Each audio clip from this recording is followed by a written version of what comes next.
So where was I? I was there that as there is no option for Staph aureus, so our choice should be only the epidermitis here. We would go for this one. Okay. So if you go to the explanation, you will see epidermitis here. They are telling that this explanation is totally wrong. Okay. This explanation is totally wrong. The thing is, whenever there is epidermitis, I mean, how you will remember epidermitis, anything that is prosthetic, I mean, that is artificial to the body, usually with a staph epidermitis. Okay.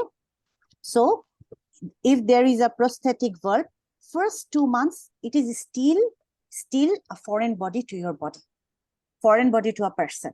Okay. So first 2 months, it should be epidermitis. After 2 months, the most commonest, 45. Please mute yourself. After 2 months, it would be Staph aureus. So,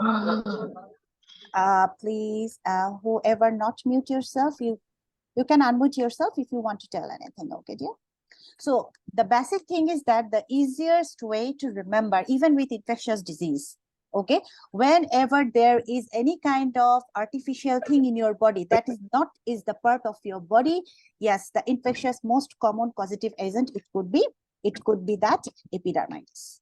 Okay, so same thing happened when a new valve from outside, artificial valve you are inserting in a body of in a heart, then that part is foreign particle, right? That foreign particle, first 2 months, it will be, the body will detect it as a foreign particle. So the causative organism will be epidermitis. After 2 months, it will be like a part of the body. The body will accept it.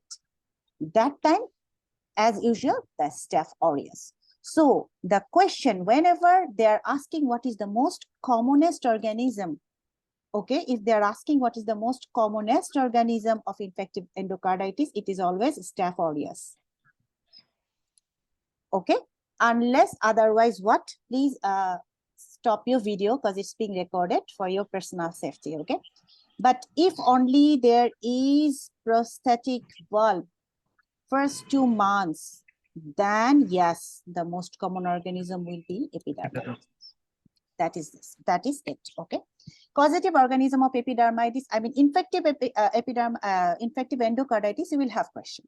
You will definitely have question because there is 200 question in your exam, and not a single paper is, I mean, not a single exam is without the question of infective endocarditis. So all the causative organism, those are important. Okay, then obviously the treatment part for part 1, you people, not that much important, but specifically the causative organism and related question.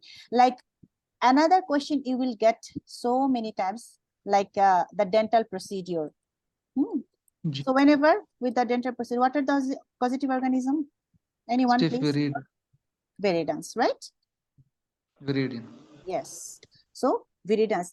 So they can ask you direct question that what is the causative organism, or maybe they will ask you that which investigation you should go for first to determine the causative organism. So there is a procedure that is called orthopantomogram.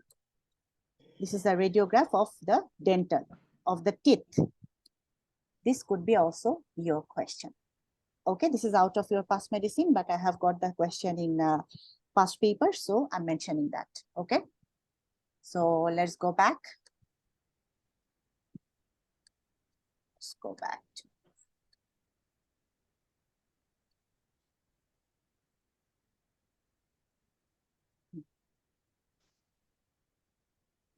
Now come to the second question. Okay,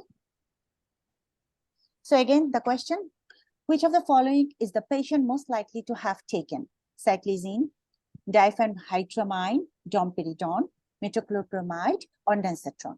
23-year-old woman. She's very, very young, right? 23. Present to the emergency department in an extremely agitated state. So patient is in agitation. She has been unwell with diarrhea and vomiting over the past 24 hours for 1 day and took an anti-sickness pill from a friend which has been purchased over the counter in India. So she took some anti-sickness pill. She doesn't know the name. She couldn't mention. She has a fixed stare to the left, backward and lateral flexion of her neck and tongue protrusion. So she is now in a fixed state of a body posture. What happened? He's staring on the left. His eye is stared on the left side, and there is backward and lateral flexion of her neck. The neck is flexed. In which portion? Backward and laterally. So he cannot make his neck straight like normal people.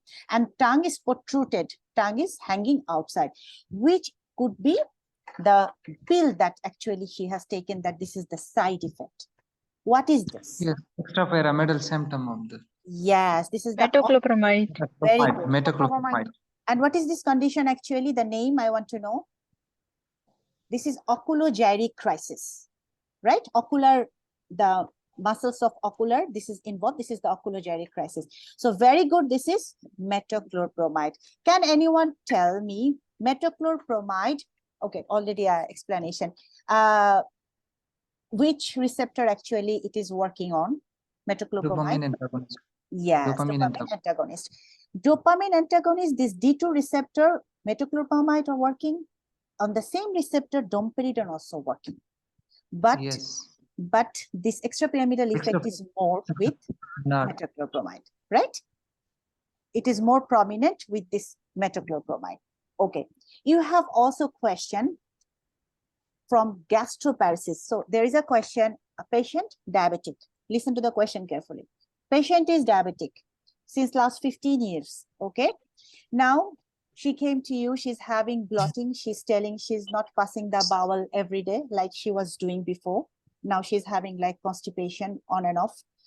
And he is feeling like whenever he's taking food, he's feeling like satisfied or feeling like bloated within after taking a small meal.